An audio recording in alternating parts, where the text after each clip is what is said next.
Buenos días nuevamente. Bienvenidos a los que recién han llegado. Espero que hayan disfrutado del coffee break. A continuación vamos a dar inicio a la mesa de trabajo, la mesa de control, en la que vamos a tratar un tema muy importante para todos los que estamos en el sector minero y todos los que estamos en el área de seguridad, que es la modificatoria del Reglamento de Seguridad y Salud Ocupacional y Minería. Un proyecto que ya ha sido presentado el año pasado y que ya ha tenido la rueda de revisiones, de observaciones, las reuniones de trabajo con distintos entes, distintos estamentos del sector y que en esta ocasión hemos querido nosotros invitar a representantes de cada uno de estos estamentos para que puedan dar los alcances del mismo, los alcances que nos van a permitir a nosotros poder tener en cuenta por qué se dio esta modificatoria, cuál es el espíritu de la misma, qué es lo que se está esperando. El punto acá es que podamos trabajar en forma conjunta, tanto Estado, tanto empresa, tanto el sector que acompaña a las mismas. Entonces, es muy importante esta mesa de trabajo, este panelista. No olviden, por favor, ya han copiado el número telefónico para las preguntas para que puedan lanzarlas. Cada uno de los participantes de la mesa va a tener una ronda de exposición y dejaríamos las preguntas conforme ustedes van a ir exponiéndolas para poder transmitirlas y puedan tener acceso a las mismas ellos, ¿sí? Vamos a empezar con el ingeniero Jorge Enrique Soto Yen, director general de Minería. Un breve resumen de su expertise profesional. Él es ingeniero en minas de la Universidad Nacional de Piura, doctor en Minería, Obra Civil y Medio Ambiente por la Universidad de Oviedo, España, máster en SIC, Calidad, Medio Ambiente y Prevención de Riesgos Laborales de España. Adelante, por favor, Jorge, con tu presentación. Bien, muchas gracias.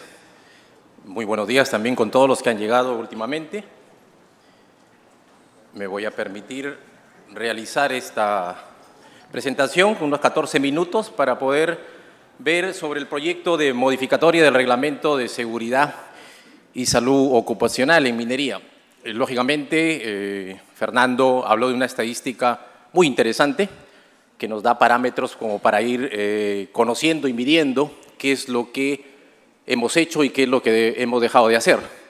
Y en este caso yo tengo también una estadística, pero enfocada un poco al tema propio de los cambios que han habido en los decretos supremos, lógicamente. Si podemos ver un poco aquí, no sé si se puede dar lectura.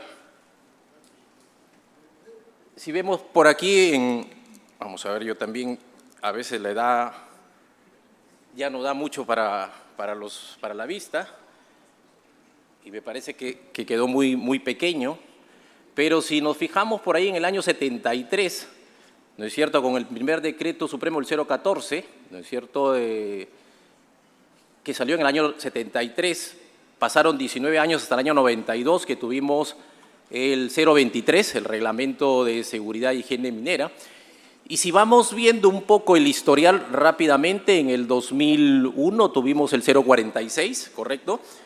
Luego el 055 y a lo último el 024. Entonces, si vemos ahí 19 años del primero, segundo 9 años, igual que el tercero, y el cuarto 6 años, y estamos a puertas también de más o menos en este año 2023, con el nuevo proyecto, llegaremos otra vez a 6 años más de algunos cambios. Y algo interesante, si uno se fija en la gráfica inferior de la parte derecha, si vemos ahí un poco los total de eventos, como entendemos, si es que los reglamentos han dado resultados o no, desde un punto de vista positivo. Si podemos verificar de que se han reducido de 491 accidentes mortales que tuvimos con los primeros reglamentos, ¿no es cierto?, hasta los últimos, el 024, y vemos que ha bajado hasta 228, más o menos la mitad, no sé si 50%. Quiere decir, desde un punto de vista, que esto ha dado resultados siendo positivos, pero aún así falta mucho por hacer. Bueno, y un recuento, yo no voy a dictar aquí todos porque sería muy largo. He tomado algunos de los puntos más resaltantes de este proyecto de modificatoria, que seguramente va a ser discutible de todo punto de vista, pero tengamos en cuenta los aportes que han habido de las instituciones correspondientes. Y eso hay que rescatar muchísimo. Como verán ahí, hay cerca de 50 artículos que podrían ser modificados. Pero vamos a ir, porque la normativa, ustedes con el decreto 024 de 2016, ¿no es cierto?, que nos da opciones para poder hacer seguramente algunos cambios y como algunos otros decretos. Esto es lo que más resalta dentro de esta pequeña exposición, los aportes que ha hecho la academia, los aportes de la industria minera como tal y los aportes de otras instituciones públicas y público en general en base a esta autorización de publicación del proyecto de decreto supremo que modifica e incorpora, lógicamente, diversos artículos y anexos al reglamento de seguridad. Como el tiempo es corto y necesitamos discutir y dar aportes, vamos a ir directo a las propuestas.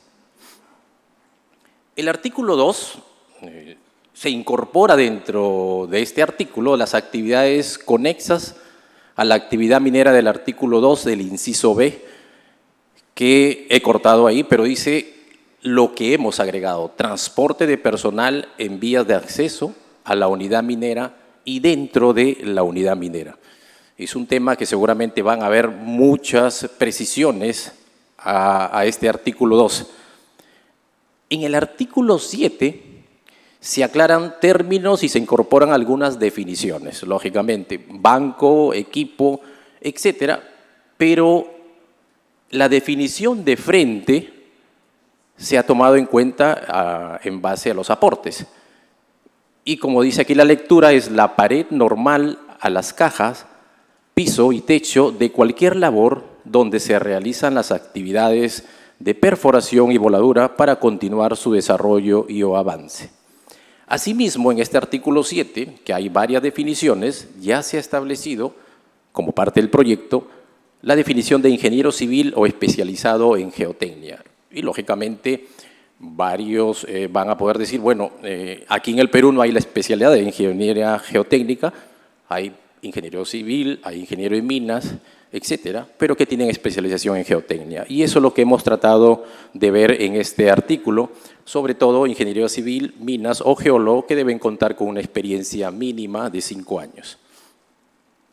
Como el tiempo es corto, vamos a ir viendo los más resaltantes. El artículo 18A que se ha incorporado, y pongo estas dos láminas, estos dos circulitos de Ocinermin a las regiones, porque lo que se incorpora aquí es que se pueda dar una facilidad a las direcciones regionales de energía y minas para que puedan realizar, ¿no es cierto?, las fiscalizaciones. Hay que entender que Ocinermin traslada, ¿no es cierto?, ciertos montos económicos a las regiones y estas deben ser utilizadas para el objetivo que se tiene previsto, que es la fiscalización. Y es ahí donde faltaba acotar este punto.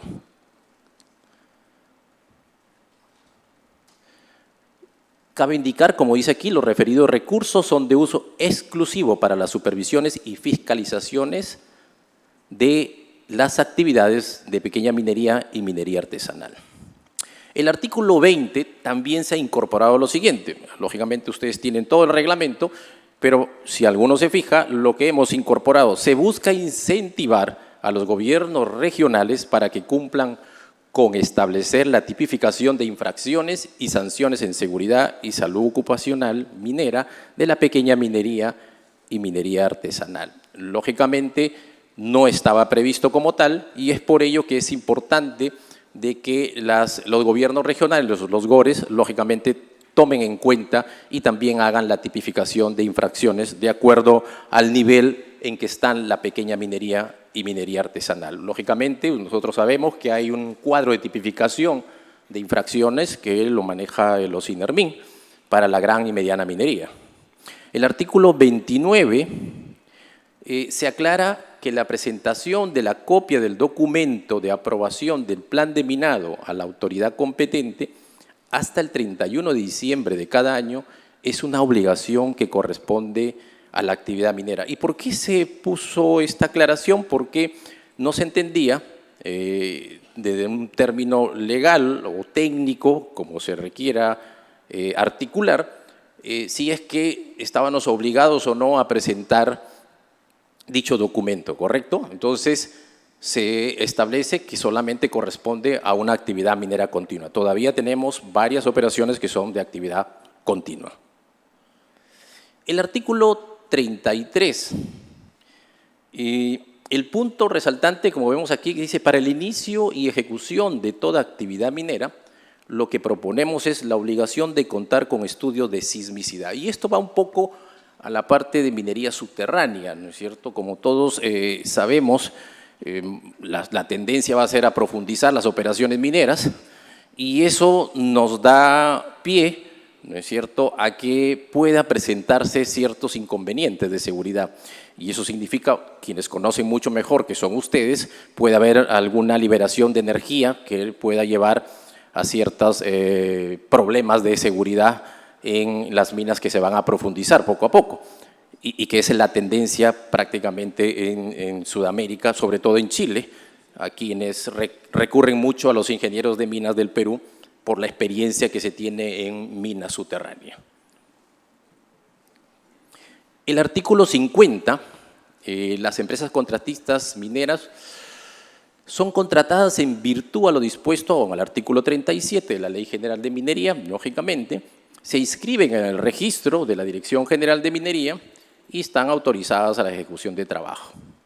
Aquí las empresas contratistas mineras, un punto importante, asumen la responsabilidad solidaria con el titular de actividad minera en el caso de investigaciones de accidentes mortales, a que se refiere el artículo 169 del reglamento. Eso también se ha tipificado de esta manera, conjuntamente con el aporte de las instituciones, y veremos qué resulta. Recordemos que es una propuesta, ¿correcto?, que está en proceso todavía de algunos análisis. Y ya para ir terminando, he tocado, como ven aquí, algunos de los más importantes artículos, y vemos aquí que si bien la actividad minera artesanal debe contar con un gerente de seguridad, mediante el proyecto de modificación se da la opción a que, como sabemos, existen varias operaciones mineras artesanales, pequeña minería, minería artesanal, y lo que se da la opción es que se puedan agrupar, ¿no es cierto?, y que puedan designar un gerente de seguridad y salud, porque como pequeña minería va a ser difícil que tenga un gerente de seguridad, ¿no es cierto? Entonces, podemos hacer esto de que se puedan unir cercanamente y tengan un gerente que les pueda apoyar en todos los temas de seguridad y sea viable desde cualquier punto de vista. Y esta data que tenemos aquí, que es importante saber, y si hablamos de punto de vista de trabajo en términos positivos, sabemos que 101 operaciones de la gran y mediana minería, ¿no es cierto?, fuente de Ocinermin al 2020, lógicamente cuentan con su gerente de seguridad, ¿no es cierto?, pero la pequeña minería y la minería artesanal no. Entonces hay un nicho interesante, importante también, que hay que ver desde el punto de vista positivo de la seguridad. Y es aquí, como he puesto con un asterisco, son mineros calificados que cumplen de acuerdo al decreto ley 1451 del 2018, 3.645 ppm y 764 pma, ¿correcto? Entonces, si se pueden unir ellos, lógicamente van a necesitar ingenieros de seguridad.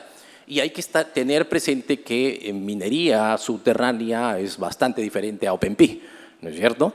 Cuando son vetas angostas, si es oro, las famosas vetas rosarios que se pueden presentar, o parte de cobre cuando se tienen alta ley, que es mayormente el sistema de explotación, cuando hay muy buenas leyes, por encima de media onza, ¿cierto? 0,5, o sea, más o menos unos 15 gramos para arriba. Bajada esa ley, por lo menos a 0,20, todos mandan a las plantas de beneficios, si es oro, pero por encima de media, por un 0.4, 0.5 onza por tonelada corta, pues es mejor a veces tratarlo, algunos con el quimbalete que lo hacen a manera antigua. Y el 323, para ir terminando, algo muy interesante, ¿por qué tomamos en cuenta el término de la supervisión de depósitos de relaves con una frecuencia de inspecciones internas y un informe, un reporte mensual? La estadística dice mucho. La estadística habla, la estadística nos hace entender qué ha pasado desde el año 1900, que vemos por ahí, 52, si no me equivoco, ¿no es cierto?, hacia adelante con fallas de relaveras en el Perú. Yo recalco que dentro del historial y de lo que conozco en términos de depósitos de relave, y es reconocido el Perú, que es el único de los países que tiene una mejor legislación desde el punto de vista de depósitos de relave, y eso se puede constatar con la legislación de Chile y el resto de los países. Algo importante, nosotros siempre mantenemos depósitos de relaves aguas abajo, nada aguas arriba, y línea central, ¿no es cierto? Entonces, es un punto muy interesante, dado que las fallas que puedan haber habido de depósitos de relave tienen algún enfoque diferente a lo que ha sucedido en Minas Gerais, en Brasil, u otros depósitos de relave, ¿correcto? Y para ir terminando, el artículo 267, en operaciones a cielo abierto, esto se refiere que se da la facilidad, se podría decir desde ese punto de vista, que a 500 metros, ¿no es cierto?, de una dirección de la salida de disparo, pueden realizarse las operaciones mineras de disparo de perforación, ¿correcto? Antes estaba en forma radial, a 500 metros en radio, a 360 grados. Esta vez estamos viendo desde el punto de vista de la dirección del disparo que se realiza. Y terminando, el artículo 400, lógicamente, que está enfocado a los anexos 40, 41 y 42 de estabilidad física de un depósito de relaves, estabilidad física de un depósito de desmonte y de lixiviación. Lo que se busca aquí, como dice, considérese que los análisis de laboratorio se realicen con data actualizada, que los ensayos de caracterización de material se hagan periódicamente, porque las canteras y recursos varían, lógicamente. Cuando uno termina una cantera de ocupar, tiene ciertas características este material, ¿no es cierto?, que es muy diferente en permeabilidad y que puede hacer el cambio de la compactación de 20 a 30 centímetros las capas correspondientes. Podría variar. Entonces, por eso es importante que se haga un análisis de laboratorio de estas canteras conforme vayan avanzando. La variación es importante y hay que tenerlo en cuenta. Y terminando con estas dos láminas, incorporación del capítulo 12º, gestión de depósitos de relaves, del artículo 418 al 423. Hay que gestionar los depósitos de relaves. Si somos uno de los países más importantes en la industria minera, que sabemos que estamos en el 4.25% de crecimiento continuo de hace más o menos 25 años, ¿no es cierto?, y que prácticamente el 1.3 del PBI, ¿no es cierto?, peruano es gracias a la minería, pues continuemos esa secuencia de seguridad de los depósitos de relave. Lo que hemos tenido del año 52 hasta algunos años no ha sido tan fuerte, y es bueno ese punto de vista, ¿correcto? Pero hagamos mejor las cosas para seguir siendo líderes en todo. Y termino con esto: no podemos hacer nada con los accidentes que pasaron, pero sí podemos hacer mucho para que no vuelvan a pasar. Sigamos haciendo seguridad para el bienestar de todos. Muchas gracias.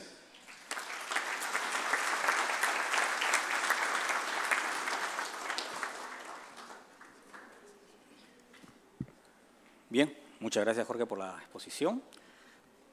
Pasaremos a nuestro siguiente expositor. Es el ingeniero Rubén Lavado de la Vega, presidente del Comité de Seguridad y Salud Ocupacional de la Sociedad Nacional de Minería, Petróleo y Energía. Un breve resumen: ingeniero Rubén Lavado es graduado de la Universidad Nacional de Mayor de San Marcos, especialización en la Universidad San Martín de Porres y EMSHA de Estados Unidos.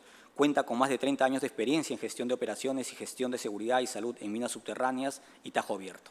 Adelante, Rubén. Muchas gracias. Buenos días, concurrencia. Vamos a un poco conversar sobre lo que hemos venido haciendo desde la Sociedad Nacional de Minería, la cual presido el Comité de Seguridad y Salud. Un poco lo que hemos tratado durante este tiempo que ha salido la nueva propuesta de reglamento. Siguiente, por favor.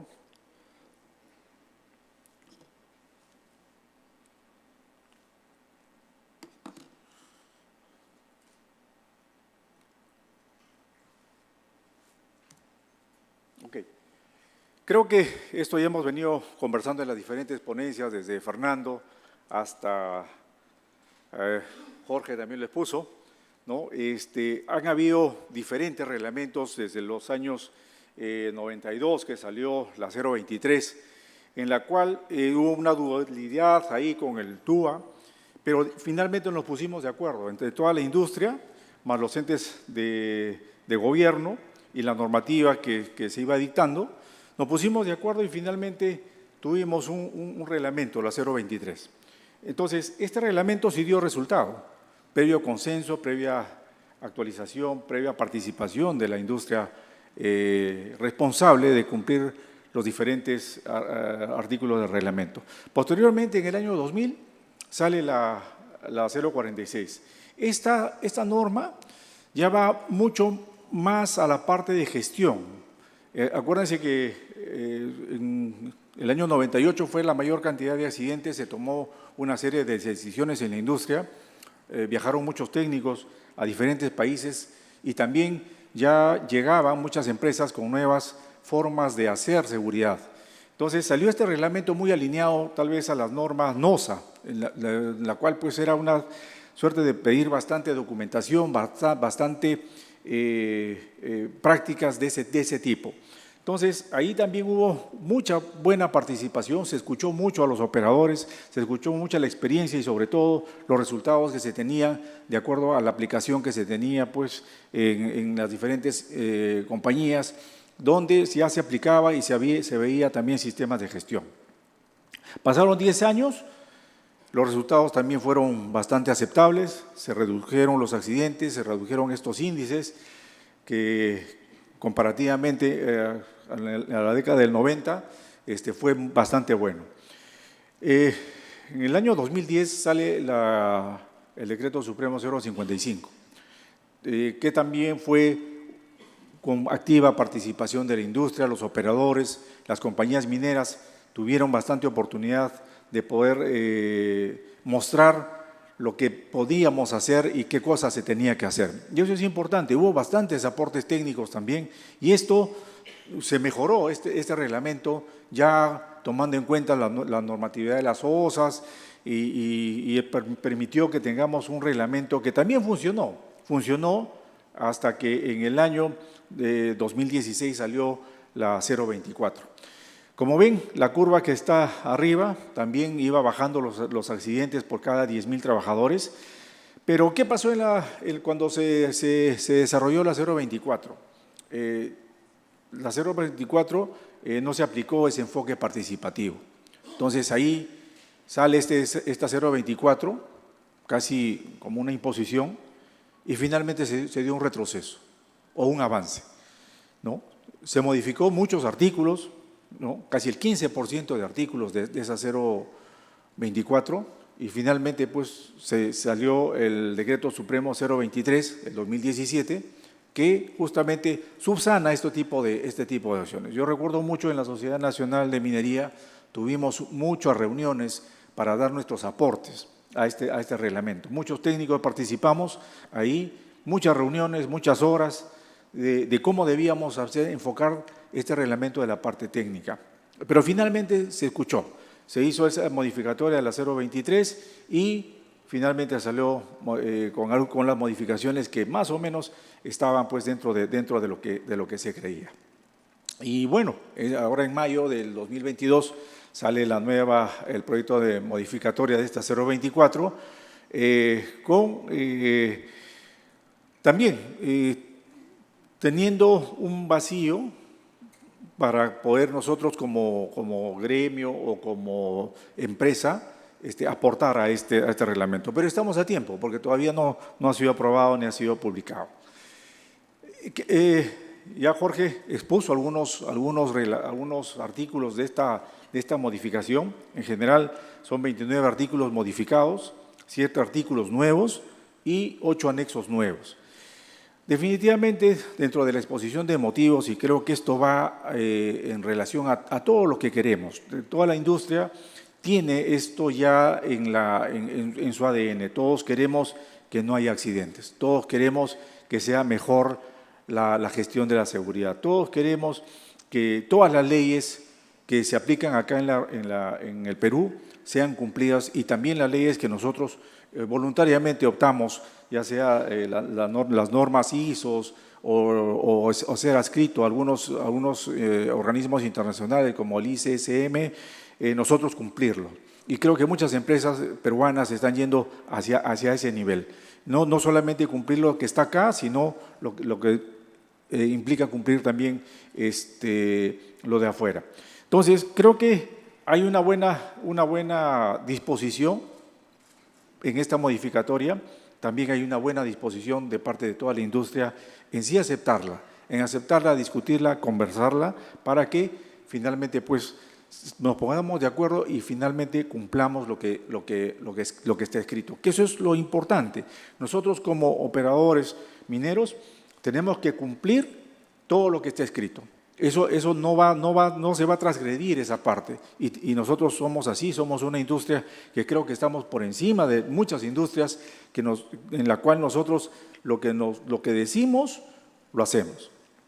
Y acá está la propuesta de modificación, Jorge también lo ha explicado, ¿no? Los artículos, tanto el 2, el 3, el 4, ¿no? y el 5, donde se incorpora pues una serie de anexos a esta normatividad.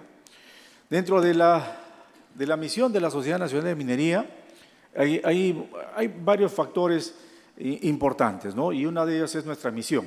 Y definitivamente siempre toda industria minera va a buscar desarrollar nuestras actividades de forma más competitiva. Y tiene que hacernos así, tiene que ser de esta manera como nosotros nos tenemos que desarrollar. Y definitivamente vamos a impulsar siempre el desarrollo de las actividades mineras dentro de un respeto pleno a la legislación vigente. Eso no hay forma de que nosotros como industria tengamos diferente pensamiento. Nuestra relación con nuestras inversiones tenemos que ser partícipes también de asesorar técnicamente a todos los poderes públicos e instituciones públicas o privadas que lo requieran. Y en eso es lo que nosotros debemos también sentarnos para poder conversar y dialogar sobre esto. Y definitivamente en relación a la educación y cultura productiva, es importante contribuir con el mejor entendimiento de nuestros sectores. ¿Qué ha hecho la sociedad a raíz de esta prepublicación que salió en mayo del 2022? Bueno, en el comité se consolidó un documento en función a todos los aportes de los agremiados y no agremiados también. Se recibió también aportes de no agremiados y se consolidó y se envió un documento de la Sociedad Nacional Minería a la Dirección General de Minería. En agosto tuvimos nuestra primera reunión con la Dirección General de Minería, donde participaron muchos técnicos y a través también de la Dirección General de Minería tuvimos bastante apertura, se hizo bastantes modificaciones, se entendió cuál era el interés de esta reunión y posteriormente una segunda y una tercera reunión. Participaron también, ya en el mes de noviembre, ya las empresas mineras entendieron la afectación de algunos artículos, sobre todo técnicos, sobre todo de diseño, sobre todo de cumplimiento. ¿Cómo vamos a hacer esto? ¿Cómo vamos a cumplir? Hay una preocupación de la parte técnica. Entonces, hay diferentes empresas mineras como Cerro Verde, el Instituto, ¿no? de Ingenieros de Minas, también organizó una reunión. La Sociedad Nacional de Minería también hizo una primera mesa ejecutiva entre el Ministerio de Economía y Finanzas y el MINEM. Y también a través del Colegio de Ingenieros, Las Bambas participó en esta discusión sobre el nuevo reglamento. Cerro Verde en diciembre vuelve a realizar un conversatorio ya invitando a mayor cantidad de empresas mineras. Hubo una reunión con el viceministro y SEM también se sumó a esta campaña de revisar y hacer que se escuche las propuestas que estábamos planteando mediante la Sociedad Nacional de Minería. También en diferentes universidades se organizaron conversatorios, ¿no? para que conozcan también los nuevos profesionales y los profesionales que están activos. También se realizaron diferentes reuniones en las universidades. Entonces, ya en este año, en enero, se volvió a hacer la nueva propuesta de cambio de textos y se entregó también al MINEM. Se recogió toda la información de estas reuniones y pues se vuelve a entregar. En febrero, la apertura que hemos tenido del MINEM y la mesa ejecutiva también que se instaló entre el Ministerio de Energía y Minas con el Ministerio de Economía y Finanzas, porque finalmente hay una afectación también ahí. Entonces, estamos en ese proceso, definitivamente tenemos que conversar mucho, tenemos que ponernos de acuerdo. Estoy totalmente de acuerdo que tiene que ser una nueva modificatoria totalmente consensuada. Consensuada finalmente porque vamos a tener que cumplirla, como les decía anteriormente. Y estos son algunos ejemplos de los temas tratados, adicional a lo que ha presentado Jorge. Hay algunos comentarios en el artículo, por ejemplo, 323, referente a los depósitos de relaves, PADs, pilas de lixiviación y depósito de desmonte, que deben construirse y operarse de acuerdo al expediente técnico, totalmente de acuerdo. No hay forma que esto no se construya de acuerdo al expediente técnico. Y ya en los 32 años que tengo de ejercicio profesional, creo que ha sido uno el cuidado de nuestras construcciones de presas de relave en los últimos años han sido pues muy estrictos, ¿no? Contratándose inclusive empresas que garanticen y den fe que esa construcción y esa relavera está construida, o esos pads, etcétera, estén construidas de acuerdo al diseño, de acuerdo al plano y finalmente generan pues un documento de aceptación y finalmente es aceptado o aprobado por técnicos del Ministerio de Energía y Minas. Entonces, acá sí es importante el reporte mensual, sí es importante revisar un reporte mensual, realizar una inspección, pero muchas de las empresas ya tienen inclusive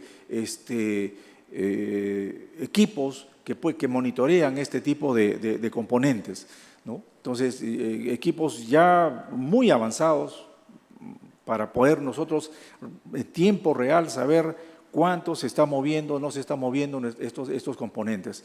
Definitivamente algunas empresas no lo tienen, por ahí tendría que ser la tendencia y finalmente, pues, a veces una supervisión diaria, ir a mirar si se está abriendo o no se está abriendo una relavera, tal vez no le sumaría a lo que microscópicamente puede hacer uno de estos equipos, ¿no? Entonces, creo que hay que revisar bien lo que son nuestro hiper y establecer como regla general que debería implementarse algo de este tipo de tecnología que sí existe.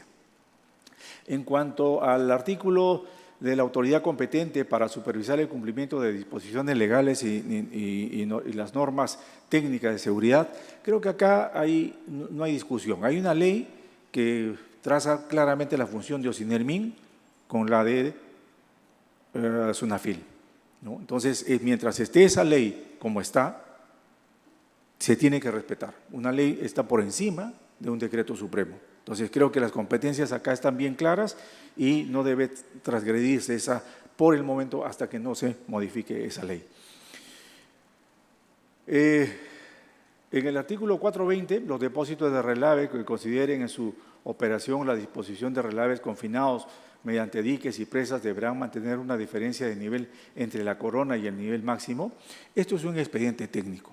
Esto es totalmente técnico. Si se permite que esto pueda superar ese nivel de la corona, eso lo dirá el expediente técnico, ¿no? Entonces, creo que ahí hay una parte que hay que conversar, hay que discutirlo, hay que llamar a los técnicos para que finalmente se siente una posición, qué es lo que se tiene que hacer y qué es lo que no se tiene que hacer por la seguridad. Estamos totalmente de acuerdo de que todos buscamos lo mejor para nuestra industria, no queremos denuncias, no queremos nuestra gente afectada, no queremos nuestra comunidad afectada, no queremos que suceda catástrofes en una industria minera. Entonces, creo que por ahí hay que seguir conversando bastante, hay que seguir dialogando, viendo la parte técnica, cómo se puede ejecutar de la mejor manera. Bueno, eso sería lo que lo que quería conversar con ustedes. Muchas gracias.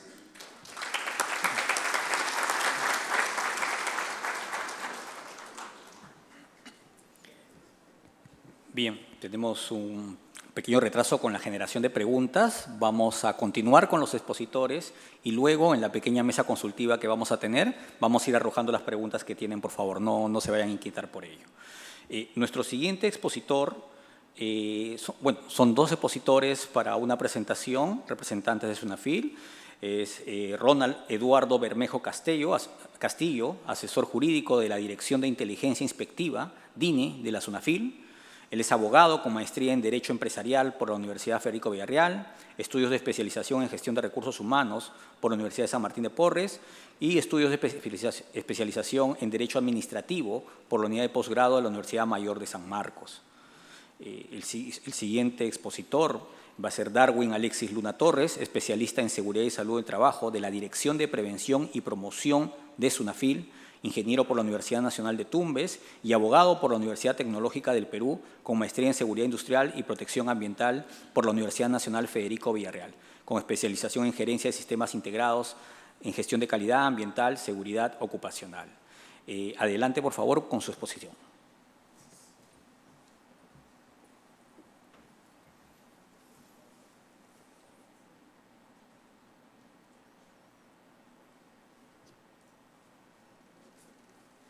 Bien, buenos días con todos. Ante todo, agradecer la invitación al Instituto de Minería, de Seguridad.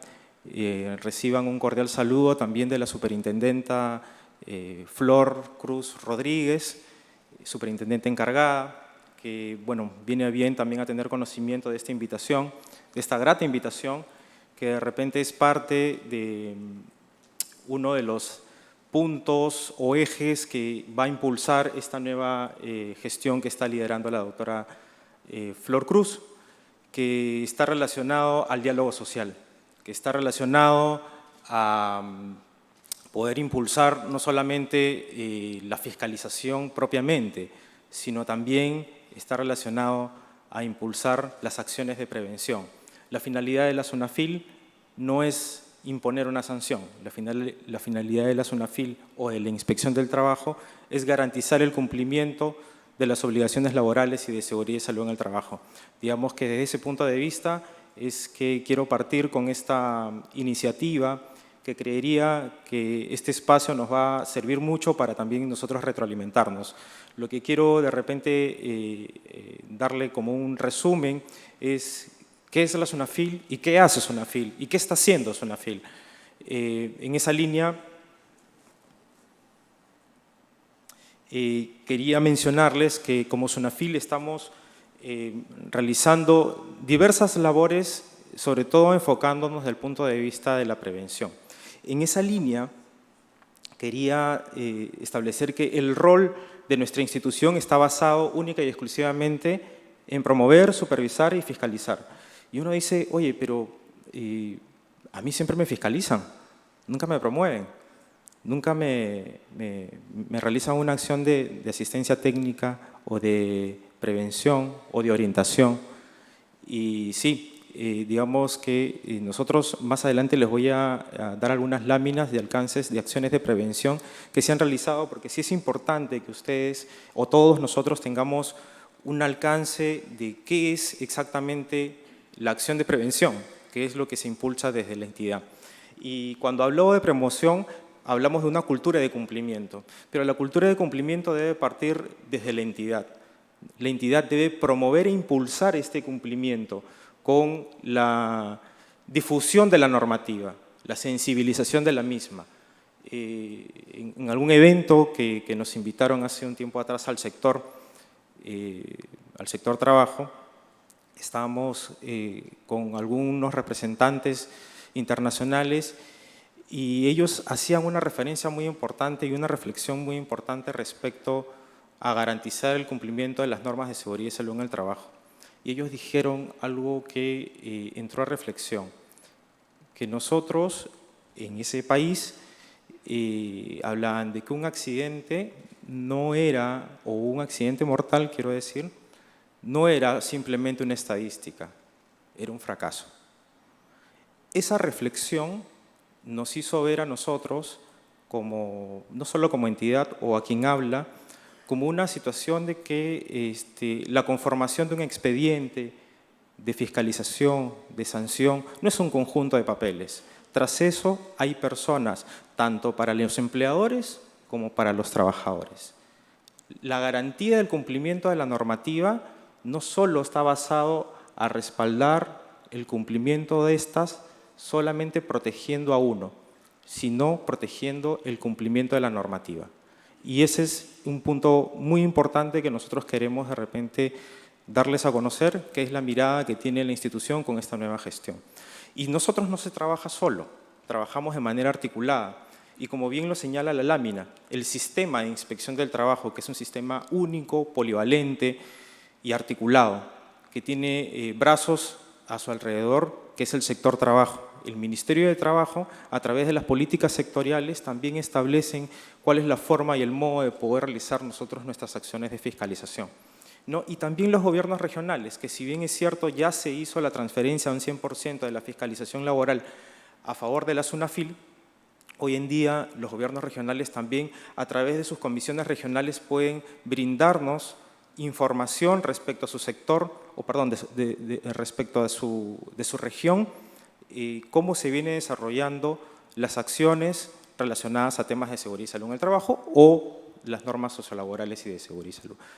Entonces, lo que quiero mencionarles es que también nosotros trabajamos en el marco de instrumentos de gestión, y estos instrumentos de gestión se vienen desarrollando básicamente por contribuir con la formalización laboral, por garantizar el cumplimiento de las normas sociolaborales. Y aquí un punto muy importante que nos atañe de repente en esta reunión que nos han invitado. Garantizar el cumplimiento de las normas de seguridad y salud en el trabajo, evidentemente a la población ocupada, ¿no? Y esa es la competencia que nos aborda a nosotros como entidad. Eso es lo que nosotros tratamos de impulsar para poder tener un alineamiento con respecto a las funciones de nuestra entidad. Y aquí precisamente hablo del alineamiento, ¿no? De cuáles son las políticas sectoriales y qué es lo que está impulsando la entidad, ¿no? Promover el empleo y la empleabilidad y la productividad laboral. El diálogo social, que era algo que yo desde un inicio mencioné. Contribuir con el diálogo social. Pero el diálogo social no solamente que sea de repente a través de una queja, de un reclamo, sino de propuestas que estén debidamente sustentadas y que sean de manera razonables, proporcionables, ¿no? Porque de ese punto de vista es que nosotros debemos velar por las garantías de las normas sociolaborales. Y algo que sí atañe directamente a la entidad, que sí atañe directamente a los que estamos presentes el día de hoy, es también el trabajo digno. Y el trabajo digno no solamente está relacionado al cumplimiento de las normas laborales, sino también al cumplimiento y la garantía de las normas de seguridad y salud en el trabajo, que básicamente resulta siendo transversal, ¿no? El trabajo digno impulsa esta mirada de protectora, no solamente de los trabajadores, sino también de los empleadores. Esto es una mirada de repente un poco ambiciosa, que es lo que se tiene, que el diálogo social sea una articulación y una constante para las mejoras de la calidad del servicio. Nosotros brindamos un servicio público. Y aquí entramos precisamente al servicio público, a la entidad o a la inspección del trabajo. ¿Qué es la inspección del trabajo? Es un servicio público. Estamos a disposición de la ciudadanía. Vigilamos, exigimos el cumplimiento de la normativa sociolaboral y de seguridad y salud en el trabajo. Determinamos responsabilidades administrativas. Pero aquí algo que, si bien es cierto, lo puse al final en esta lámina, no es porque sea lo último, sino porque es lo más importante, brindar orientación y asistencia técnica, ¿no? Eso es lo que básicamente impulsa esta nueva gestión, la asistencia técnica y la orientación. Es más, inclusive durante una fiscalización hay una normativa del sector trabajo, que es el reglamento de la carrera del inspector del trabajo, que establece que inclusive durante una fiscalización laboral el inspector de trabajo debe ejercer función didáctica.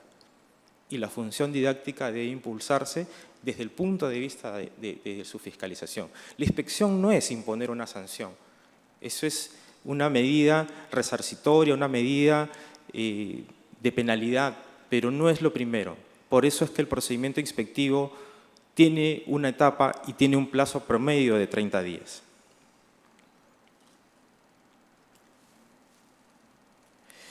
Y aquí precisamente le doy a conocer en qué consiste este procedimiento. Siempre este procedimiento se origina por algunas etapas que nosotros ya lo tenemos evidentemente bastante de repente aprendidos y de repente muchos de ustedes también. Pero sí es importante que se genere predictibilidad, ¿no? Y la predictibilidad, como dice la ley 27444, habla de predictibilidad y función legítima. ¿Eso qué significa? Que los empleadores, los ciudadanos tengan conocimiento cuál es el procedimiento estándar de un servicio que se brinda como servicio público. Y este servicio estándar es el servicio de inspección del trabajo. Tiene un origen. Su origen puede ser a través de las estrategias o las políticas que establezca la entidad y que el sector mismo o SUNAFIL, como ente fiscalizador, tenga la posibilidad de poder establecer disposiciones para velar y garantizar las condiciones de seguridad y salud en el trabajo. Por ejemplo, ¿no? En el 2019, no sé si ustedes recuerdan que ocurrió un accidente en un centro de comida rápida y a raíz de ese accidente y accidentes anteriores salió un decreto de urgencia, el decreto de urgencia 44/2019, que establecieron diversas situaciones y diversas normativas para poder optimizar los tiempos, para poder contribuir con una efectiva y óptima fiscalización. ¿Para qué? Para contribuir con el resarcimiento de los derechos de seguridad y salud en el trabajo o de derechos laborales de los trabajadores y sus familiares, ¿no? En ese sentido, en estas se establecieron plazos mínimos para procedimientos cuando se traten de accidentes de trabajo mortales, como reducir el plazo a 10 días hábiles. ¿Y eso qué significaba? Que este procedimiento, cuando se trata de accidentes de trabajo, pues se pueda obtener mucho más rápido, mucho más célere.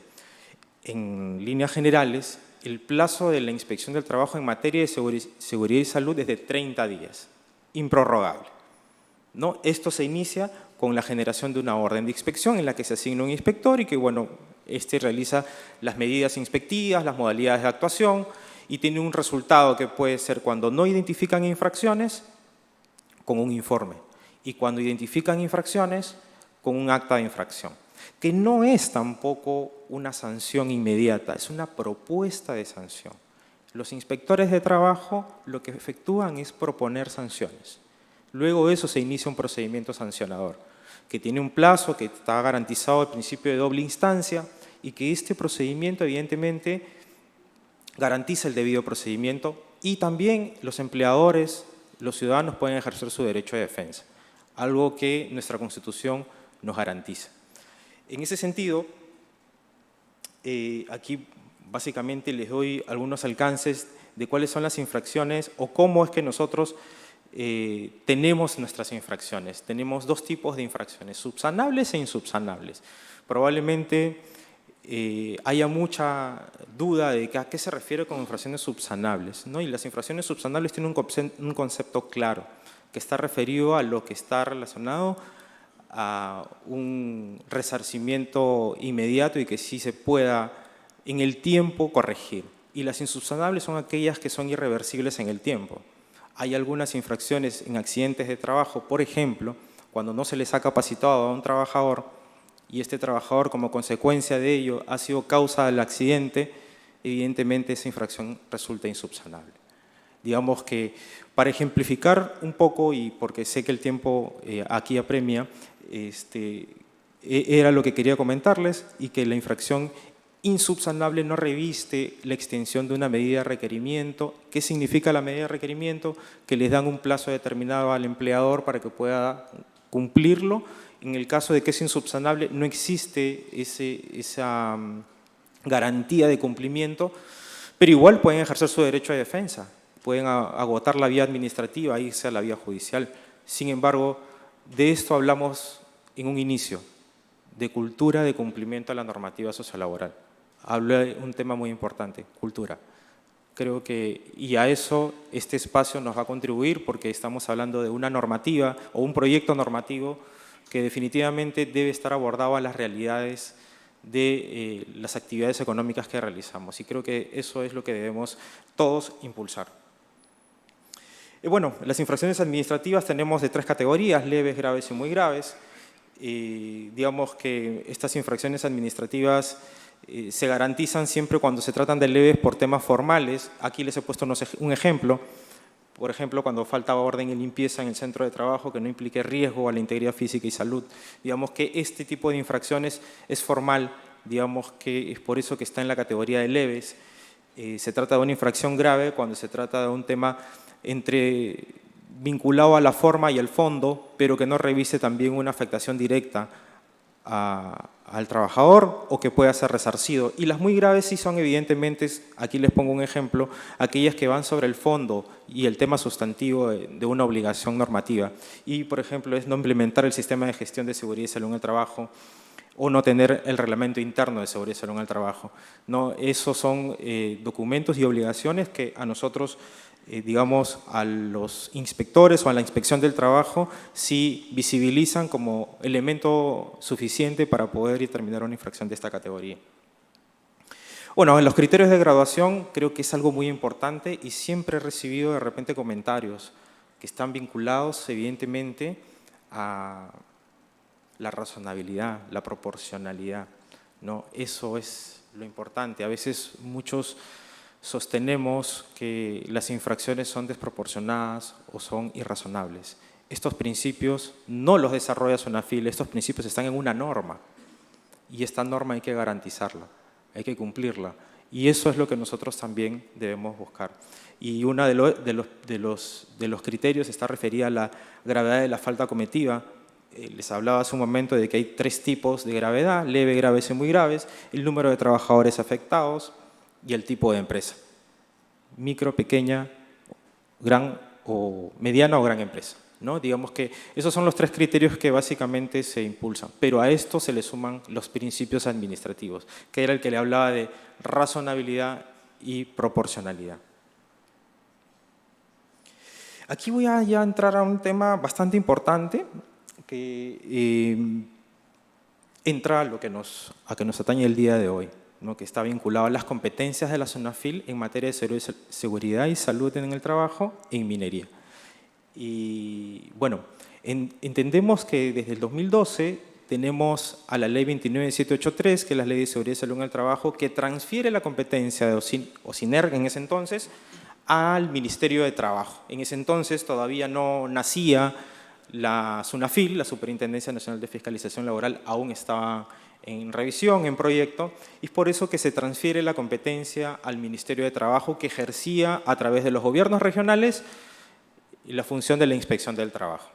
Y posteriormente, ya en el 2016, se emite también este Decreto Supremo 024/2016 que establece ya directamente quién ejerce la función, que es la SUNAFIL. Es la autoridad competente para la supervisión y fiscalización del cumplimiento de las disposiciones legales, técnicas relacionadas a la seguridad y salud ocupacional en la gran y mediana minería, en el marco de la ley de creación de SUNAFIL, la ley 29981. Y le doy lectura a esto porque sí resulta bastante importante identificar las competencias.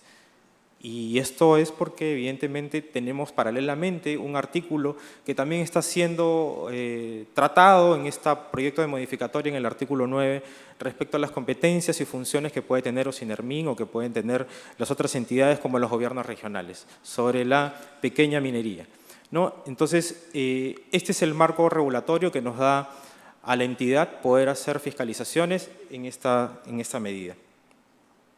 Bueno, aquí tenemos unos instrumentos normativos de SUNAFIL en materia de seguridad y salud en el trabajo que están relacionados a estandarizar, uniformizar y generar predictibilidad en la inspección del trabajo, que están en el marco de la norma sustantiva para el desarrollo de la función de la inspección o de la fiscalización laboral, ¿no? Tenemos directiva que establece las reglas generales para la fiscalización en materia de seguridad y salud en el trabajo.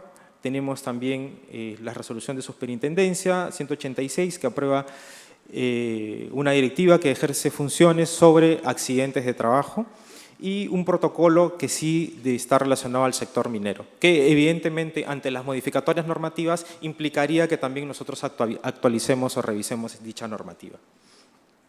Bueno, aquí hablamos de algunos resultados de fiscalización que se han realizado desde el 2014, que es la fecha de creación de SUNAFIL, a la fecha en el sector minero.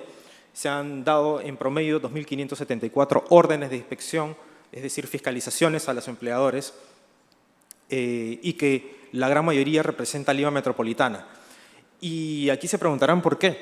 Porque evidentemente las actuaciones inspectivas se realizan en el centro de trabajo, por lo general, donde se realizó las actividades o donde ocurrió el hecho o donde el trabajador realiza las actividades. Sin embargo, muchas de estas inspecciones han sido como consecuencia de fiscalizaciones anteriores a hechos ocurridos. Entonces, se realiza en el centro de trabajo y a veces las oficinas administrativas están en Lima. Es por eso que la fiscalización se realizó en Lima Metropolitana en su mayoría, ¿no? En el 2021 y 2022 se han realizado en promedio más de 800 inspecciones y las materias que han sido investigadas, y esto para tenerlo en cuenta, están relacionadas a gestión interna de seguridad y salud en el trabajo, sistema de gestión de seguridad y salud en el trabajo y el IPRC.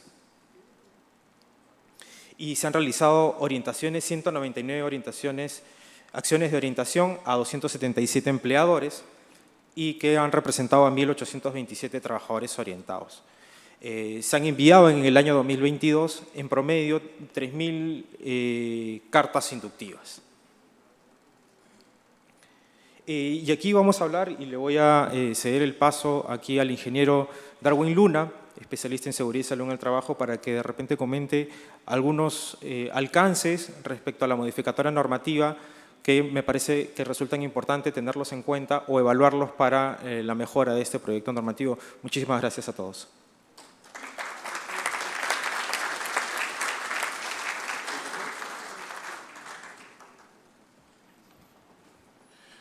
Bien, buenos días, tengan todos ustedes. Me ha tocado hablar un poco respecto a una pequeña apreciación respecto a las modificatorias que se vienen dando o que se van a dar o que están puestas en consulta respecto a la seguridad y salud ocupacional en el sector minería, ¿no? Entonces, vamos a partir de la premisa de que SUNAFIL va a ejecutar una función fiscalizadora en base a pautas delimitadas, es decir, en base a lo que las disposiciones legales ya precisaron. Por tanto, diríamos, si el ministerio encargado ha establecido el decreto supremo para minería, entonces SUNAFIL debe actuar en el marco de la legalidad y ejecutar lo que precisa, es decir, verificar que cada unidad minera esté cumpliendo con lo mínimo establecido en estos cuerpos normativos y técnicos a la vez. Bajo esa premisa, diríamos que SUNAFIL no tendría competencias normativas, es decir, no generará disposiciones normativas que vayan a ser exigibles a la unidad minera. Sin embargo, sí genera disposiciones normativas que regulan el correcto funcionamiento de los inspectores. Como lo decía el doctor Ronald Bermejo, nos decía que existen cuerpos, lineamientos, pero estos lineamientos, estas disposiciones internas van a tratar de direccionar a que los inspectores puedan ejecutar una función en el marco de una predictibilidad, bajo una seguridad jurídica, que son principios importantes en base a los que ya adicionalmente a los que ya se han mencionado, ¿no? Entonces, nosotros como un organismo técnico especializado, estamos constantemente en el marco de un proceso de fiscalización, de orientación, de asistencia técnica, y muchas veces somos pues el patito feo o como se podría decir, a la persona, la entidad pública que más se odia, porque constantemente dice, viene un inspector, pucha, ya me van a multar, o vienen a pedirme cosas que no he hecho. Entonces, Pero lo que busca el inspector del trabajo no es molestar a la unidad minera, es salvaguardar la integridad física y el derecho de cada uno de los trabajadores. Y esta función que constituye al inspector del trabajo va a permitir que ejerza ese rol, pero ese rol lo va a ejecutar en el marco de la legalidad y en el marco de lo que precisan las disposiciones legales vigentes. Y en ese contexto podríamos decir, y hay algunas apreciaciones que he estado revisando dentro del cuerpo de la modificatoria. Por ejemplo, decía en el artículo número 2 que se pretende modificar sobre el transporte de personas, ¿no? Y aquí, más que la simple denominación de regular el transporte personal como una actividad conexa, habría que ver cuál es el reto que le conlleva a la seguridad y salud y también a las entidades competentes para poder regular sobre este punto. ¿Por qué? Porque ahora ya la unidad minera tiene que considerar que este transporte tiene, al margen del deber de prevención, tiene que buscar qué pautas el sector competente, llámese propio Energía y Minas, Transporte y Comunicaciones, puedan regular para poder evitar cualquier contingencia que ocurra. Entonces, más que una simple regulación de carácter literal, corresponde a un análisis más, digamos, más profundo, que le permite evidenciar pues hasta dónde se extiende, en adición de que ya se encuentra claro, la responsabilidad de la unidad minera, ¿no? Por otro lado, precisaba respecto al supervisor de seguridad y salud ocupacional, y le agregan pues, es un trabajador capacitado, elegido por los trabajadores. Hoy en día te dice ya no es un trabajador capacitado, ahora es un trabajador capacitado del titular de la actividad minera. Sin embargo, yo creo que esta afirmación ya estaba entendido desde la ley 29783, porque la ley 29783 dice que todo empleador que tenga menos de 20 trabajadores tendrá un supervisor de seguridad y salud en el trabajo. Por tanto, lo que está haciendo es, bueno, estoy redundando un poco más sobre este punto, ¿no? Siendo un poco ácido con mi comentario.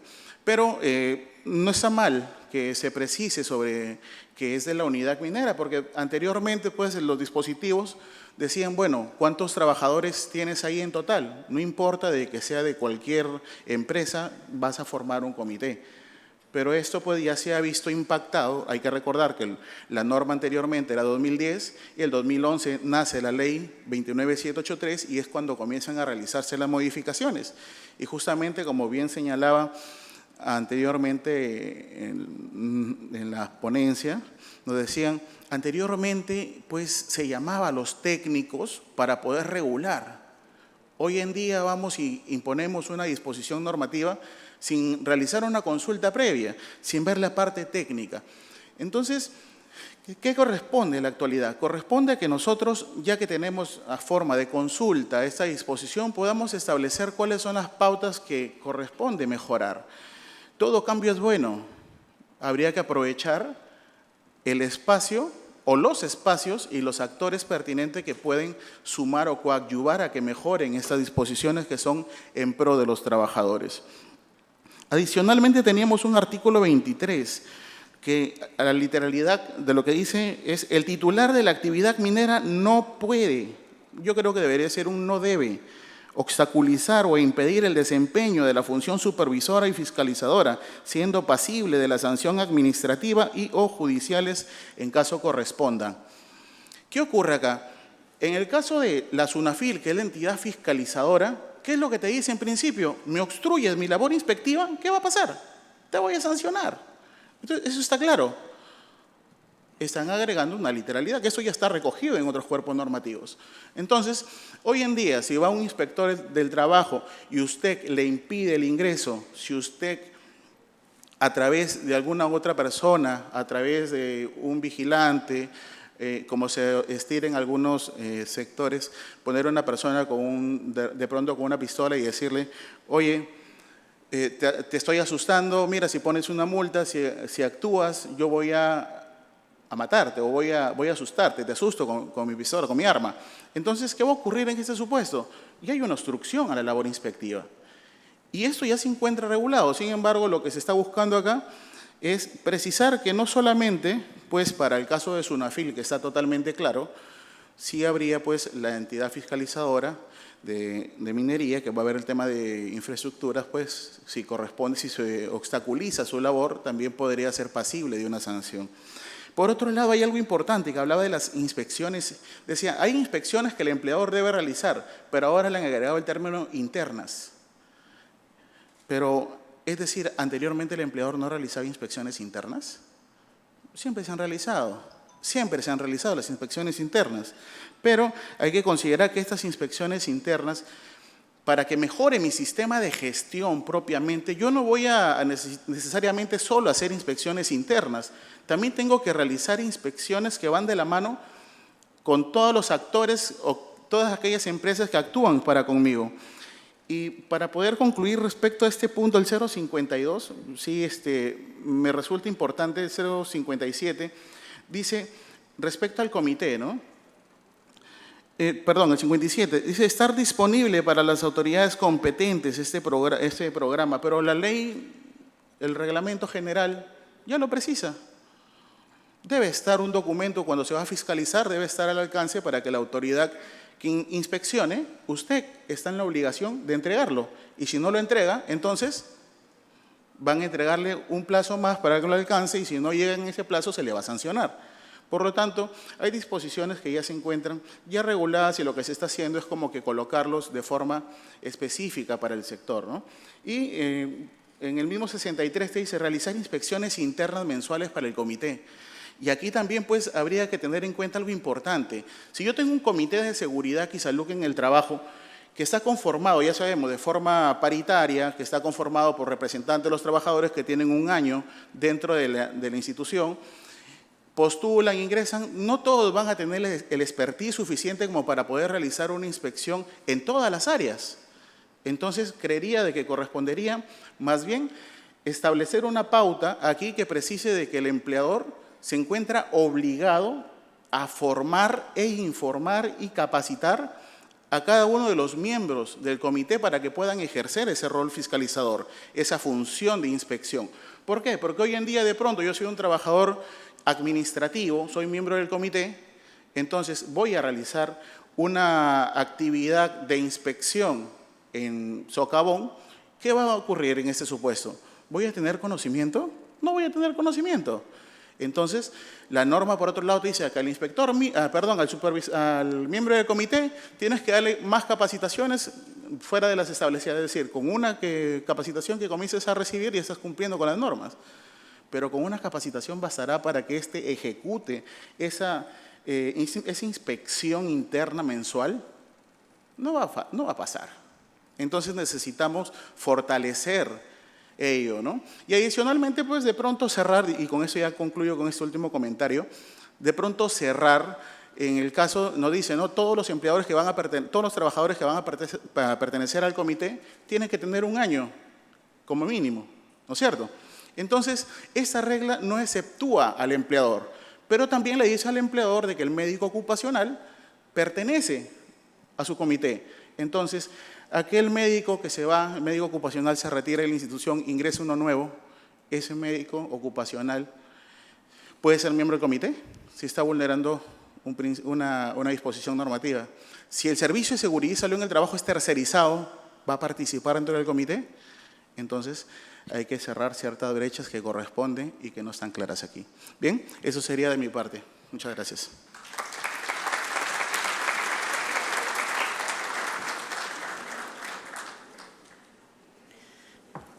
Bien, muchas gracias. Vamos a continuar con la mesa, con nuestro siguiente expositor.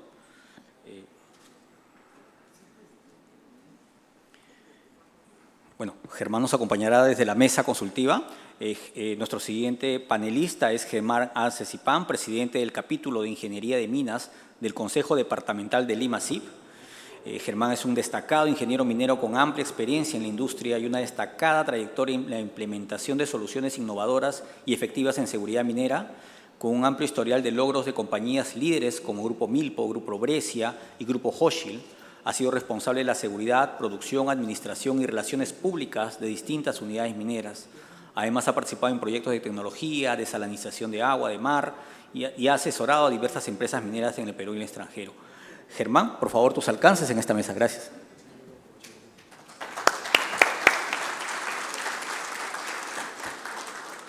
Muchas gracias.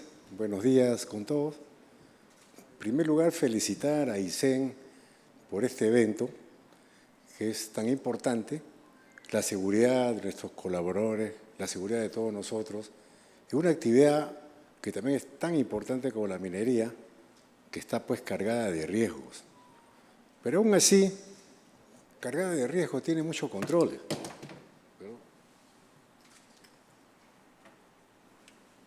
Obviamente que, como dijo Fernando, no es un orgullo tener ni siquiera un solo accidente y la carrera es realmente complicada para que los colaboradores, los supervisores, todos tengamos esa cultura que mencionamos tantas veces y que debe aplicarse. Quiero hacer un breve comentario a las presentaciones anteriores, o lo dejamos mejor para las preguntas finales. Y quiero referirme a que hemos tenido presentaciones de reglamentos, de normas, y eso por supuesto que es muy bueno, y la minería siempre tuvo muchos reglamentos, muchas normas. Los accidentes se presentan por no cumplirlas. Simplemente saltear la norma, muy a la peruana, por decir, también ocurre, y eso genera problemas, y muchas veces accidentes y graves. Me voy a referir a una serie de aspectos, para no repetir ya el tema de reglamentos, que lo comentaremos en un momento, en lo que ocurre en minería subterránea, por lo menos la peruana. Vimos las estadísticas que la caída de rocas siempre lo fue, y ojalá se llegue a controlar el accidente con más frecuencia y más gravedad también. Es así como que la caída de roca amerita mucha investigación. Hoy en día ya se trabaja en sistemas computarizados, digitalizados, sensores para detectar ese movimiento de roca. La mina está en movimiento todo el tiempo. Es un macizo rocoso al cual estamos metiendo perforación, voladuras, grandes excavaciones vacías y la masa tiende a acomodarse. Ya hay microsismicidad, por supuesto, y esto genera un movimiento, en algunos casos, que desprende la roca fuera de lo previsto, y la ley de Murphy siempre cae alguien, no es que caiga a un costado, lamentablemente es así. En minería también tenemos algunos procedimientos y buenas costumbres, y creo que se debe incluir en los reglamentos, dar capacitación a la gente de servicio. El minero, el geólogo sabe reconocer una roca que presenta condiciones de inestabilidad, por ejemplo, pero la gente de servicio no. Ese topógrafo, ese mecánico, ese electricista que entra a la mina, al socavón, debe saber reconocer esas estructuras y con una capacitación, obviamente básica, saber reconocer qué estabilidad puede estar presentándose para evitar justamente la exposición. Ojalá con el tiempo se logre algunos controles y sensores que permitan predecir el movimiento y caída de rocas. Otro tema que también en minería suele ocurrir es atropello, y siempre son graves. ¿Qué pasa con la minería subterránea, la minería en general? No hablo de la subterránea. Siempre queremos más producción. Esto es equipo más eficiente. Equipo más eficiente siempre es más grande. Si es más grande, cabe la justa por el túnel. Y es así. Entonces, la visibilidad del operador se restringe sustancialmente. El atropello, obviamente, es un incidente o accidente siempre muy grave. Es muy simple evitarlo. Es muy simple. Nunca los dos en movimiento. Si viene un Scooptran y está caminando en el túnel el colaborador o el supervisor, cualquiera que fuera, nunca los dos en movimiento. para el equipo y cruza el trabajador. O el trabajador ingresa a su refugio y pasa el equipo. Si uno de los dos está detenido, jamás habrá atropello, porque está detenido en un lugar obviamente seguro, como puede ser un refugio. Vimos en las estadísticas que hay accidentes, ya pues, no sé si llamarle tonto o sería ofensivo para el accidentado, pero accidente por gases. El control de gases es tan simple que se puede realizar con un sol. ¿Qué es un sol? Una cajita de fósforo, de unas minas que tiene todos los instrumentos, todos los equipos, todos los aparatos. Pero lleva tu cajita de fósforo. Si se bajó la pila, estás llevando tu instrumento ahí y nunca va a sonar la alarma.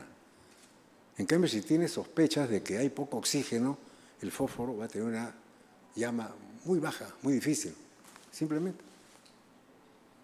Y los mineros muy antiguos llevan, ya cuando aparecieron las lámparas eléctricas, hablando de 50, 80 años atrás, ¿no? Lámpara eléctrica, sea la que nos llegó al país, que costaba más de $500 una lámpara. Cuando comencé a trabajar me encargaron un pedido de lámpara, $540. Una fortuna. Hoy mismo es un montón de dinero. Entonces, los mineros muy antiguos llevan su lámpara de carburo para verificar los gases. Además de la lámpara eléctrica, lamparita chiquita de carburo, y la paseaba en el túnel. De arriba para el monóxido y la parte baja para el dióxido de carbono. Y accidente por gases debe ser cero. ¿Qué pasa también con los gases? Una zona restringida, con su letrero, no entre, el trabajador entra. ¿Por qué entra? Buscando baño, ocultarse. Y se muere sentado. Ya ha ocurrido, y son ocurrencias. El tema de tránsito, quiero explayarme un poquito en tránsito, pero ese reloj camina muy rápido, ya me di cuenta. Mire, en tránsito, una gran responsabilidad es la supervisión. ¿Por qué lo digo? Usted toma una camioneta de una empresa de servicios y va de viaje, ¿no? Se dan muchos casos que el trabajador, si usted como también maneja, ya ha manejado en ruta, en carretera, se da cuenta que ya tiene signo de fatiga. Y signo fuerte de fatiga. Ya la persiana hasta que se le cae, ya los reflejos son los mismos, se cae a los huecos, se da cuenta que está cansado. Le pregunta, ¿está cansado? ¿Cuál es su respuesta? No. No. ¿Por qué dice no? Cuando dice sí, se expone a que el supervisor se queje y no lo vuelvan a contratar. Y ha ocurrido muchísimas veces. Hay un señor que me contaba, chofer. Yo le digo, si estás cansado, descansa, pues, yo manejo, pues, yo también estoy cansado. Dormiremos juntos en el carro un ratito, pues, cabeza con cabeza. O si no, lo más efectivo, parece gracioso, pero así es, pues, si estás cansado no manejes, pues. Entonces, lo más efectivo es bajarse del vehículo o parar a tomar una tacita de café, kiosquito que está al costado de la pista, o bajarse y caminar y correr si se quiere al costado del vehículo, rodeando el vehículo. No muy lejos tampoco, si no se llevan el carro. Pero eso es muy efectivo, toda la circulación se activa y entonces la persona va a recuperarse y poder manejar mucho más tranquilo, a llegar a un lugar donde realmente se pueda descansar. Esto es gravísimo y la supervisión tiene que ser consciente de que el chofer es un ser humano de una empresa que no tiene de repente los mismos parámetros y controles que tiene la empresa minera. Una vez fue un carro a recogerme 5 de la mañana, desde la hora que uno viaja para llegar, por lo menos, trabajo largo. ¿Ha dormido bien? Ucha, no, me hice bien, me tuve que ir a Chosica a recoger la camioneta, le habían dejado allá. A Chosica, ¿a qué hora fui? Fui como 11, 12 de la noche, oye, son las 5 de la mañana. Fíjese, y me pregunta, jefe, ¿a dónde vamos? Ah? ¿Qué es eso? Ni siquiera sabían decir a viajar. Son casos reales que tenemos que controlar para evitar los accidentes. En mina subterránea, también las buenas costumbres, te voy a decir muy rapidito, es importante mantenerlas. Para los mineros, si van a hacer una rampa de bajada, desde superficie, no la comiencen de bajada. Poco la saben. Comienza de subida, 5, 8 metros, y después tírate de la rampa de bajada, abajo a todo forro. ¿Por qué? Para evitar que entre el agua en la lluvia. Una minera se perdió, yo trabajé en esa minera, se perdió esa práctica, luego va a ser de subida, puede bajar. Se ha metido el huaico. Una pregunta, oye, ¿qué pasó al meter el huaico? No, no hay problema, para eso están las bombas, esa fue la respuesta. Están las bombas, pero también están los dólares, ¿no? Obviamente. Entonces, hay muchas cosas en minería que obviamente hay que manejar con los reglamentos, no saltear etapas. Y el salteo de etapas, por ejemplo, pasa mucho por el exceso de confianza. El electricista le pasa la corriente y se accidenta. ¿Por qué? Porque es un experto, 20 años haciendo lo mismo. ¿Qué va a ir a bajar la cuchilla? Pues si está a 50 metros, está en el nivel de arriba, no, ahí nomás la hace hasta que ocurre pues el contacto eléctrico. Entonces, definitivamente, eso también es un punto que hay que tener en cuenta, en el sentido de que cumplir el procedimiento a cualquier edad, a cualquier etapa, con cualquier experiencia y en cualquier circunstancia. Me comentó un amigo canadiense, minero, me dice en Canadá, todos los días el operador que va a hacer el frente marca todo su frente y lo pinta, y todos los días hace lo mismo. Y sabe de memoria cómo es el trazo, es el procedimiento. Y si el trabajador, un tiro cortado, no lo desactiva con el procedimiento adecuado, ese día está despedido. Es más drástico que Sunafil, que siempre nos asusta, ¿no? Pero la gente entiende, la gente, parece gracioso, pero es así, la gente aprende, entiende y se adecúa a los procedimientos, a las buenas prácticas y obviamente a que no ocurra aquello que para nosotros es realmente muy grave. ¿Y por qué la actividad minera lo sentimos muy grave? Porque es una actividad de convivencia. Los que hemos vivido en campamento, hemos tenido amigos del trabajador, amigos que lo apreciamos, lo estimamos, y se accidenta, nos duele. Hoy día no hay campamentos, pero igual hay una convivencia con el trabajador, compartimos los comedores, compartimos la sala de juego del fulbito, el billar, o el fulbito de los equipos de fulbito, la confraternidad. Entonces, realmente es muy duro que en nuestra actividad existan accidentes. Pongamos atención, voy a regalarme unos segunditos más, por favor. Pongamos atención en esa pequeña minería y la artesanal. Sin duda que ocultan accidentes. Y eso tenemos que desterrar. Para terminar, les cuento una anécdota. Nos invitaron a un grupo del Colegio de Ingenieros a la ampliación del aeropuerto, acá cerquita, Jorge Chávez. Es una obra muy grande. El área es como el tamaño de Miraflores, en hectáreas, bien grandota. Y no se ve del aeropuerto, no se ve nada. Está aquí por atrás. Hay 2.000 personas trabajando. Carga suspendida, trabajando en el piso, en el techo, gente en altura, de todo a la vez. Y le pregunto al guía, ¿cómo va la seguridad? Ah, 0 accidentes. No, pues no me refiero a mortal, yo accidente, chancón de dedo, algo. No, nada. ¿Cómo nada? Y en el área que estamos un mirador, que sería 10 metros cuadrados, había también 10 clavos sueltos por ahí. Entonces, esa condición no es correcta, ¿no? Entonces, sin duda que ocultan accidentes. Muchas actividades y esa pequeña y minería artesanal que debemos enfocarnos mucho con ellos. Hay que ayudarlos realmente a formalizarse en primer lugar y a controlar su seguridad, que definitivamente tiene mucho que mejorar. El tiempo nos ganó, solamente me despido de todos ustedes felicitando a Licen este tipo de evento que hace fuerte la minería.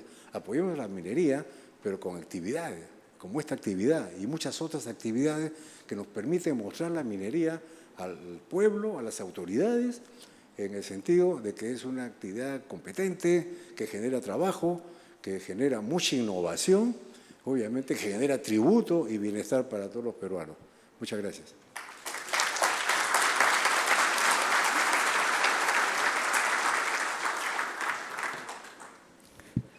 Muchas gracias, Germán, con toda la experiencia y todos los detalles que siempre es bueno totalmente conocer. Pasamos a la relación de preguntas rápidamente, por favor. La primera pregunta es para el ingeniero Jorge Soto. Cada uno de ustedes tiene un micrófono al costado de su sitio para poder resolver las preguntas desde su ubicación. La pregunta es la siguiente. Existen muchas iniciativas para gestionar los riesgos en las operaciones mineras. Sin embargo, el trabajo en la gestión del comportamiento aún no es evidente en nuestro país.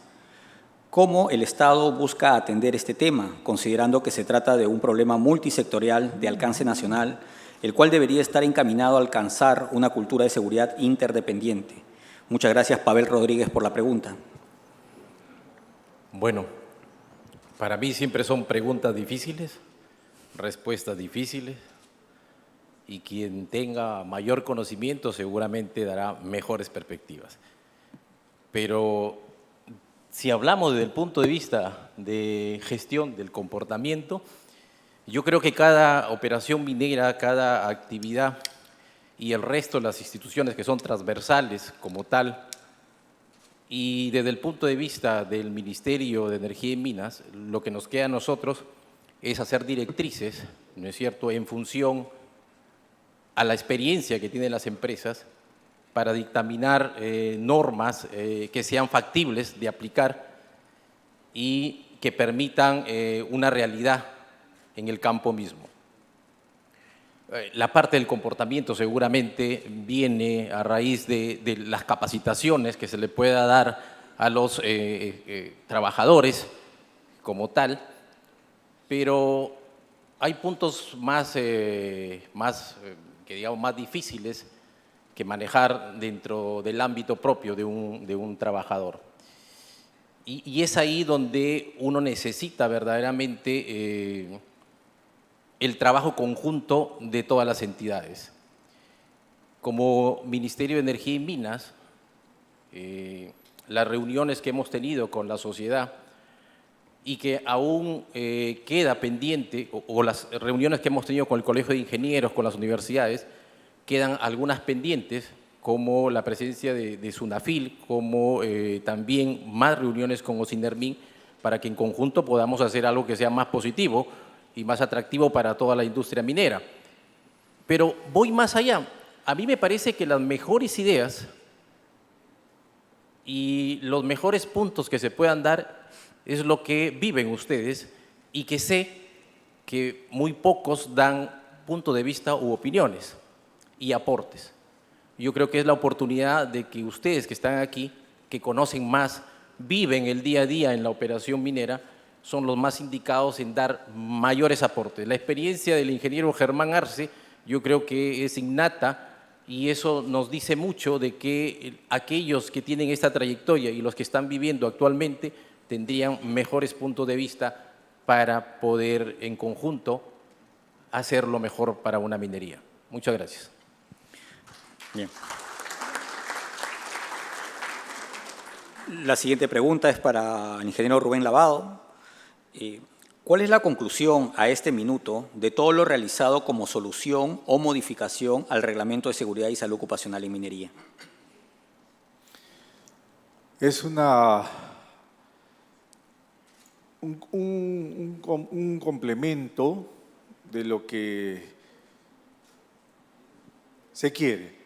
Y para mí es positiva estas reuniones, estas interacciones que existen entre la Sociedad Nacional de Minería, el Instituto de Ingenieros de Minas, las universidades y las propias empresas, ¿no? Creo que tenemos buenos avances, todavía algunos artículos tenemos que seguir conversándolos, tenemos que seguir viéndolos y finalmente, como les decía, sacar algo consensuado. En algún momento se habló de hacer un reglamento nuevo, porque ya con la modificatoria 023, la otra modificatoria va a salir medio parchadito, bastante parchadito nuestro reglamento, ¿no? Entonces, en algún momento también se planteó hacer un reglamento nuevo, ¿no?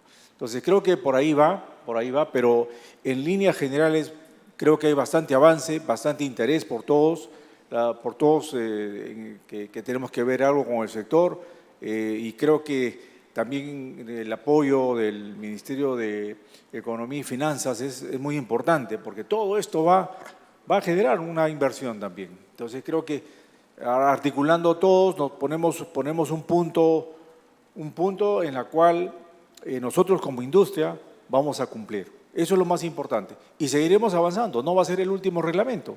Probablemente vamos a seguir avanzando con algunos reglamentos más en el transcurso de los años, pero cada uno de los reglamentos tiene que dar sus resultados. Como se ha visto las estadísticas que se han presentado, Cada reglamento ha aportado sus resultados.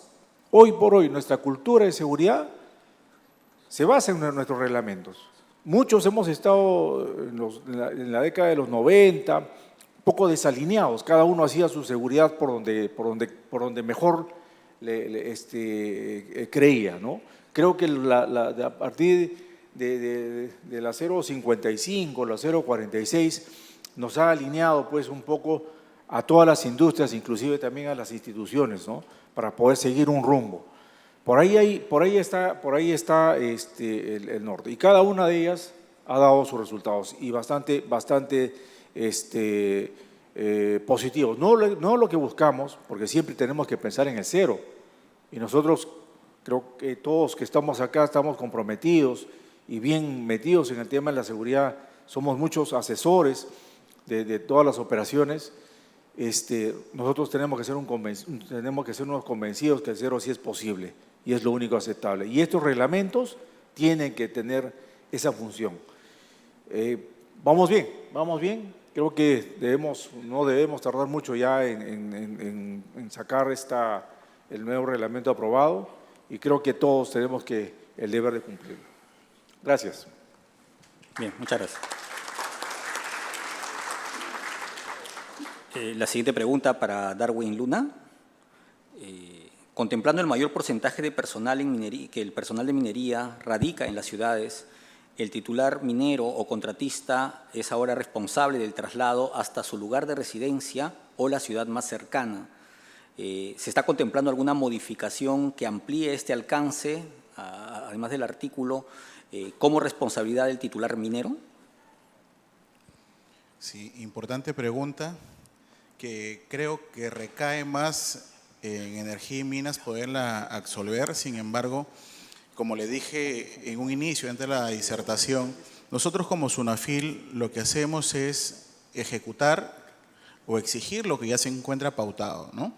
Entonces, creería de que corresponde a la entidad competente establecer hasta dónde llega la responsabilidad del titular de la unidad minera respecto a esa obligación que le ha otorgado, se le otorga a través de estas modificaciones o a través del decreto supremo del reglamento de minería, ¿no? En ese contexto, lo que correspondería es establecer si el titular minero es responsable civil, si es un responsable penal y si es un responsable administrativo. Y en base a ello, ver hasta dónde podemos llegar en base a este traslado que se va a imprimir para el trabajador. Pero de momento podemos decir de que el empleador mantiene el deber de prevención y como deber de prevención tiene que abocarse a realizar todas las medidas de protección pertinente para que este trabajador en el trayecto del lugar donde acampa o hasta el lugar donde es la unidad minera tenga la seguridad, la mayor protección correspondiente para que pueda ejecutar sus funciones al momento de llegar. Y esto en el entendido pues de que la seguridad hoy en día se ha convertido en un derecho fundamental que no podemos dejar de mirar pese a que dentro de los cuerpos normativos que tenemos, el tema de seguridad que está quedando como que un poco más abajo que en otras disposiciones, como por ejemplo de las obligaciones monetarias, ¿no? Son obligaciones laborales propiamente dichas. Pero, insisto, creo que corresponde ya más bien a Energía y Minas ver cuál sería si se está contemplando o no. Pasar la pelota.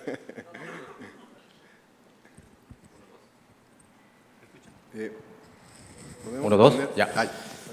Bien, es muy interesante verdaderamente y vamos a hacer algo práctico, ¿no es cierto? Cuando hablamos de que es el traslado, supongamos que tenemos un acceso, una vía que pertenece al Estado como tal, analizaríamos quién va a ser responsable, ¿no es cierto? Entonces, se hablaban de tres temas, el administrativo, el civil y el penal. El administrativo siempre y cuando la empresa minera cumpla con todos sus estándares, ¿no es cierto? Yo he hecho un checklist de mi camioneta, de mi vehículo, que cumple con todos los estándares, el mantenimiento preventivo, predictivo y correctivo que corresponda, ¿no es cierto? Estamos hablando de un tema administrativo. ¿Qué pasa si me choca a mí un tercero? Entonces ahí viene una causa de quién, de las partes, y un análisis. Si vemos, primero entra la Policía Nacional del Perú y tiene su análisis respectivo, ¿no es cierto? Se hacen algunos cálculos, verdaderamente que se hacen algunos cálculos de seguramente la velocidad, ¿no es cierto?, con que venían uno de los dos vehículos, la intersección que puede haber en una de las zonas, o quizás algunos argumentos adicionales. Y viendo desde el punto de vista penal, si es que, lógicamente, en este caso el conductor venía fuera del ámbito, ¿no es cierto?, de lo que manda la ley. Es decir, no puedes manejar con tener bebidas alcohólicas, ¿cierto? Sería algo a lo penal, si no me equivoco. Entonces, esos 3 puntos son importantes, pero hay algo adicional que hay que tener en cuenta dentro del punto de vista de la predictibilidad, ¿no es cierto?, de los mismos funcionarios o en el caso de los mismos responsables que hacen el manejo. Y 2, va el punto del criterio propio que puede tener lo que denominamos la discrecionalidad de quien evalúa, ¿no es cierto?, para poder determinar quién fue el responsable. Si nosotros sumamos todo ello, ¿qué se estaría contemplando si hay alguna modificación que amplíe este alcance de responsabilidad por parte del titular minero? Si es que nosotros hemos cumplido desde el punto de vista administrativo, yo creo que el alcance estaría totalmente definido, ¿correcto? Pero si nos vamos un poco más a lo penal, sí estaríamos en una intersección de varias entidades para ver quién es el más responsable y por qué, ¿no es cierto? Entonces, creo yo que el ampliar no tanto significa dar más norma para tal, sino el poder hacer un buen análisis de las 3 perspectivas y reunirse, creo yo, las 3 entidades para determinar, porque muchas veces decir si hubo el accidente, le vamos a colocar, ¿cómo se llama?, los días perdidos que corresponden a la empresa minera y eso me afecta de todo punto de vista, ¿correcto? Entonces, por eso es bueno poder tener, creo yo, que cuando suceda, que no queremos que suceda, lógicamente, ¿no es cierto?, algo dentro del contexto de las carreteras, yo creo que debería haber un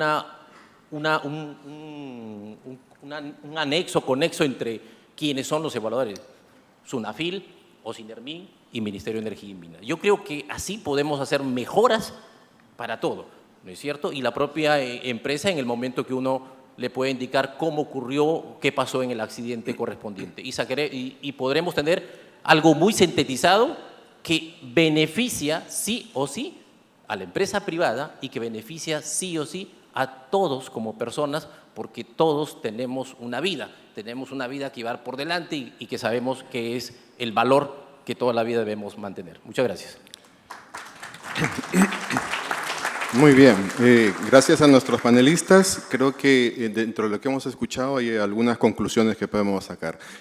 La primera, creo que todos estamos de acuerdo, que la legislación también debe estar bajo un esquema de mejora continua, ¿no? Eso es importantísimo. En segundo lugar, esta es una frase que la saqué yo de la OIT hace muchos años, en una reunión tripartita, ¿no?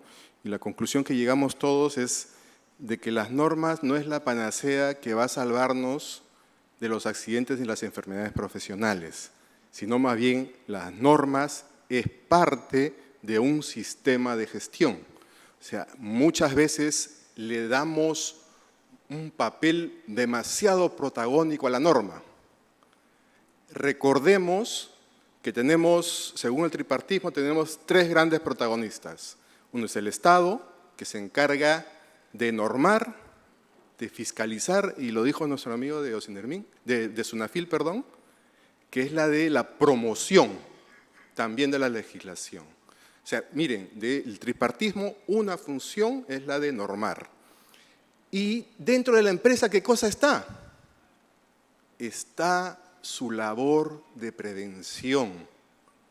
Necesitamos nosotros, todos los que estamos aquí, normas para mejorar nuestro sistema de gestión, o podemos estar adelante, creo que como casi siempre hemos estado.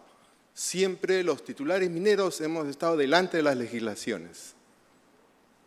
Muy bien, y la tercera y última conclusión, que creo yo importante, es que todo proceso de mejora en la legislación debe incluir también, en nuestro caso minero, a los titulares mineros. Debe ser un trabajo en conjunto, en la mayoría de los casos un trabajo consensuado, un articulado consensuado, de tal manera que el Estado ¿no? O sea, el que va a poner las normas y los que van a cumplir las normas puedan estar de acuerdo, que ambas partes se pongan de acuerdo en el espíritu de cada artículo de esta mejora de la legislación. ¿Cuál es la finalidad?